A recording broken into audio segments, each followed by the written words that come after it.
Hi, first graders. I'm going to read one of my favorite Christmas stories to you. So your job is to listen to the story, and when we're finished, you're going to do a writing assignment and a direct-a-draw that goes along with this story. So this story is titled How the Grinch Stole Christmas, and it's written by Dr. Seuss.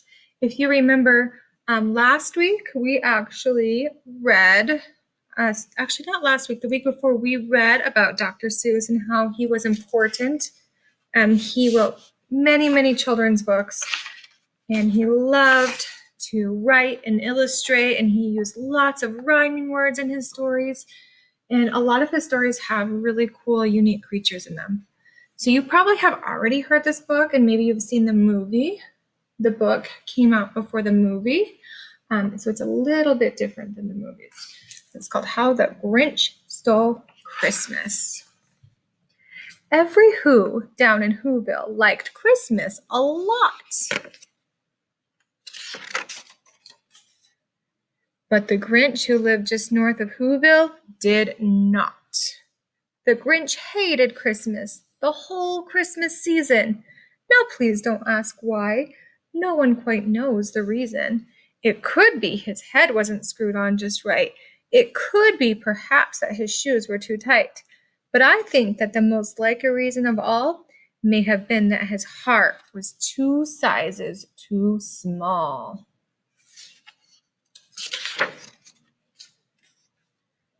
But whatever the reason, his heart or his shoes, he stood there on Christmas Eve, hating the Whos, staring down from his cave with a sour, grinchy frown at the warm lighted windows below in their town, for he knew every Who down in Whoville beneath was busy now, hanging a mistletoe wreath.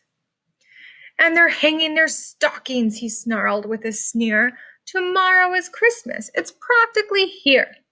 Then he growled with his Grinch fingers nervously drumming, I must find some way to stop Christmas from coming, for tomorrow, he knew,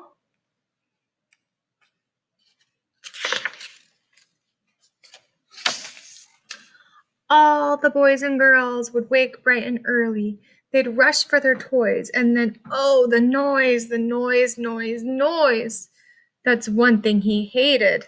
The noise, noise, noise, noise. So there's all the little Who's celebrating Christmas morning.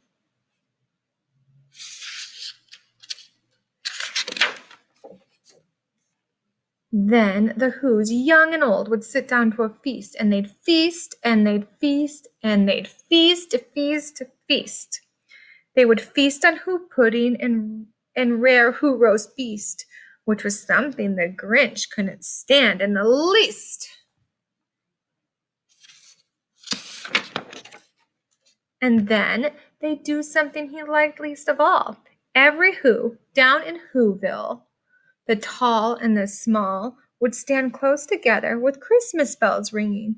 They'd stand hand in hand, and the Who's would start singing. They'd sing, and they'd sing, and they'd sing, sing, sing. And the more the Grinch thought of this Who Christmas sing, the more the Grinch thought, I must stop this whole thing. Why, for 53 years I've put up with it now. I must stop this Christmas from coming. But how? Do you hear all the rhyming words? Then he got an idea, an awful idea. The Grinch got a wonderful, awful idea.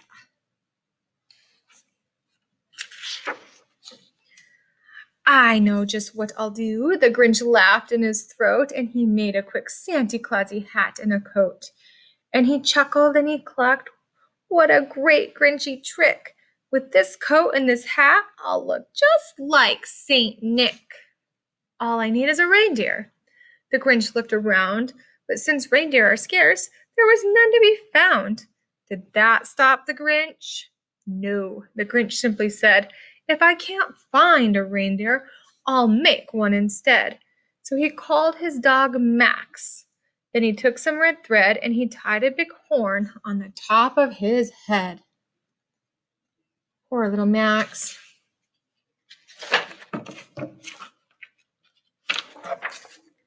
Then he loaded some bags and some old empty sacks on a ramshackle sleigh, and he hitched up old Max.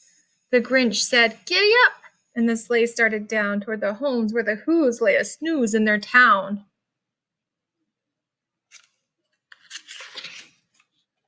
All their windows were dark. Quiet snow filled the air. All the Who's were dreaming sweet dreams without care. When he came to the first little house on the square, "This is stop number 1, the old Grinchy Claus hissed, and he climbed to the roof, empty bags in his fist.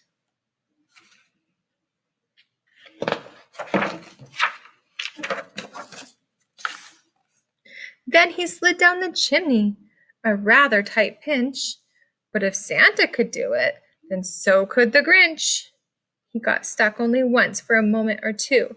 Then he stuck his head out of the fireplace flue, where the little Who's stockings all hung in a row. "These stockings," he grinned, "are the first things to go."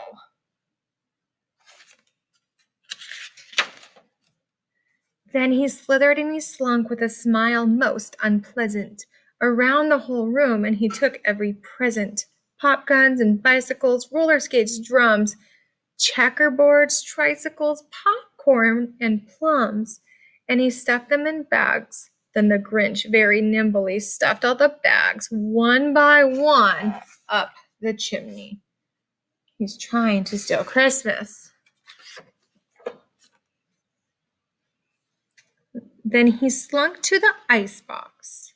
He took the Who's feast. He took the Who pudding. He took the roast beast.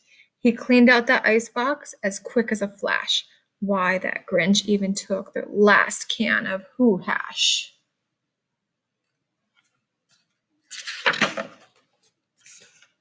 Then he stuffed all the food up the chimney with glee. "And now," grinned the Grinch, "I will stuff up the tree."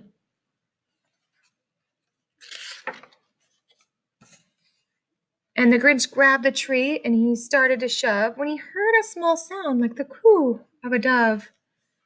He turned around fast and he saw a small Who. Little Cindy Lou Who was not more than 2. There she is. She's so cute. The Grinch had been caught by this tiny Who daughter who'd got out of bed for a cup of cold water. She stared at the Grinch and said, "Santa Claus, why are you taking our Christmas tree? Why?"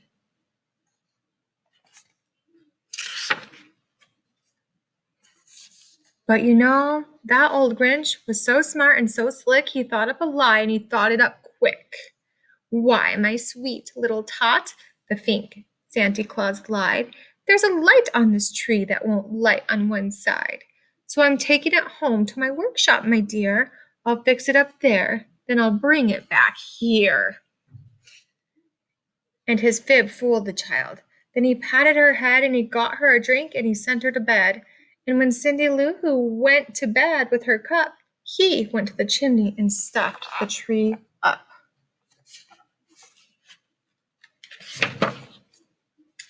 Then the last thing he took was the log for their fire.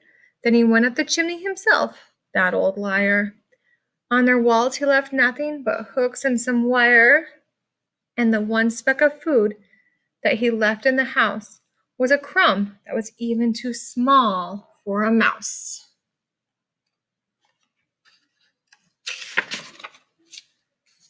Then he did the same thing to the other Who's houses, leaving crumbs much too small for the other Who's mouses.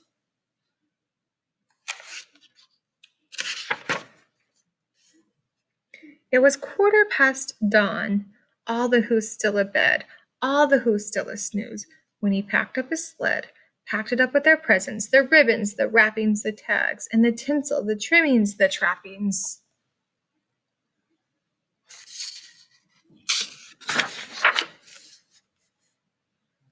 3,000 feet up the side of Mount Crumpet, he rode with his load to the tip-top to dump it.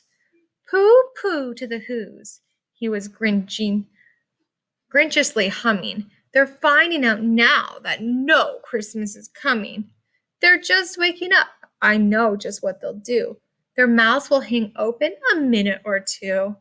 Then the Who's down in Whoville will all cry, boo-hoo.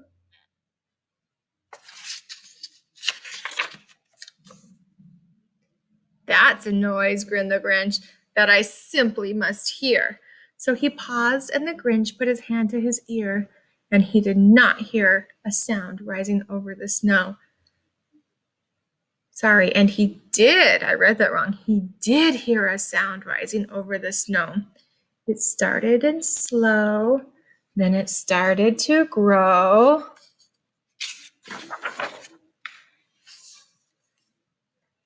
But the sound wasn't sad. Why, the sound sounded merry. It couldn't be so. But it was merry, very. He stared down at Whoville. The Grinch popped his eyes. Then he shook. What he saw was a shocking surprise.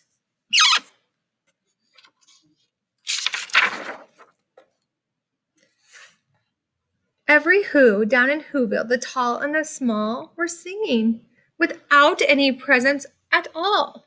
It hadn't stopped Christmas from coming. It came. Somehow or other, it came just the same. And the Grinch, with his Grinch feet ice cold in the snow, stopped puzzling and puzzling, stood puzzling and puzzling. How could it be so? It came without ribbons. It came without tags. It came without packages, boxes, or bags. And he puzzled 3 hours till his puzzler was sore. Then the Grinch thought of something he hadn't before. Maybe Christmas, he thought, doesn't come from a store. Maybe Christmas, perhaps, means a little bit more.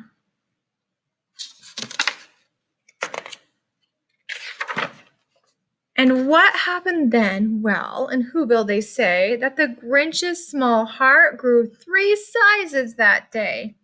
And the minute his heart didn't feel quite so tight, he whizzed with his load through the bright morning light. And he brought back the toys and the food for the feast. And he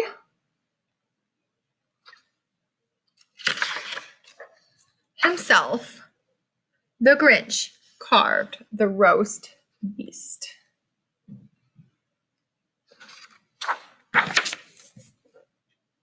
I love that story because the Grinch started out all crabby and kind of grinchy, not loving Christmas, but then when he realized that Christmas isn't just about presents, that his heart grew, which means that he realized that Christmas is actually a lot more. And so he learned a lesson. So what we're going to do is you need to find this in your binder. And it says, to make the Grinch grin, I would blank. So your job is to think of something that you would do if you met the Grinch and he was still crabby and still grinchy. What could you do to make him grin? Grin is another word for smile. So how could we make the Grinch smile? Last year when I did this with my first graders, they came up with some really cute, unique ideas. Somebody said, to make the Grinch grin, I would invite him over for hot cocoa. Somebody else said, I would take him on a trip. I'm trying to remember some of the ones that the kids said. To make the Grinch grin, I would invite him over for dinner. Maybe take him sledding. Maybe try to show him the true meaning of Christmas. You're going to write your idea on the highway lines. You don't have to rewrite this part. So this is the beginning. It already says, to make the Grinch grin, I would blank. So you're just filling out the blank. I'll finish this blank.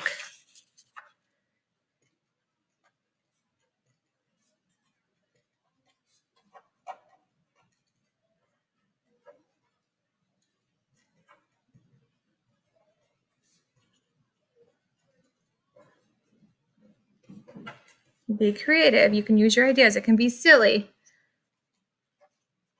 Okay, here's what mine says. Oops, I'm trying to hold it in front of the camera. To make the Grinch grin, I would invite him over for pizza and to watch Christmas movies. Make sure you end it with a period. And then in this space right here is where you're going to draw your Grinch. And so I'm going to post a direct draw of how to draw the Grinch's face in another activity, and you'll draw it in this area right here. When you're all finished, take a picture and submit your finished work.